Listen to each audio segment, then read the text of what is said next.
রহমাতুল লিল আলামিন, আপনি উম্মতের জামিন। আসসালামু আলাইকুম। আমি রেনু পারভিন, পটুয়াখালী উপজেলাধীন মরিচবুনিয়া গ্রামে আমার জন্ম। আমার বাবা একজন জারি গানের গায়ক ছিল, আব্দুল মাজেদ বয়াতি। আমার বাবার হাত ধরেই এই সঙ্গীত জীবনে আমার পদার্পণ। এরপরে যখন প্রাথমিক বিদ্যালয়ে যখন ভর্তি হই, আমার যিনি প্রধান শিক্ষক ছিলেন আব্দুল কাদের মিয়া, সে যখন আরো উৎসাহিত করে, তখন আমি 1992 সালে জাতীয় পুরস্কার পেয়েছি দেশাত্মবোধক জারি গান গেয়ে। সেখান থেকে যখন আরো একটু উৎসাহিত হই, তখন 2003 সালে আমি লোকসঙ্গীত প্রতিযোগিতায় প্রথম স্থান অধিকার করি। এরকম করতে করতে যখন আমার বাউল গানের প্রতি, এই গানের প্রতি যখন নেশা জাগলো, তখন আমি এই বাউল গান কি পেশা হিসাবে বেছে নিই।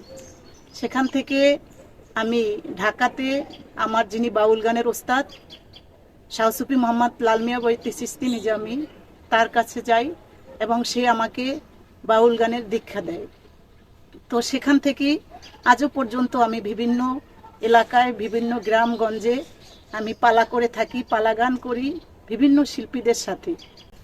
আমার হার কালা করলাম রে, ওরে আমার দেহ কালার লাইগা রে, অন্তর কালা করলাম রে দুরন্ত পরবাসে। আমার হার কালা করলাম রে, ওরে আমার দেহ কালার লাইগা রে, অন্তর কালা করলাম রে দুরন্ত পরবাসে।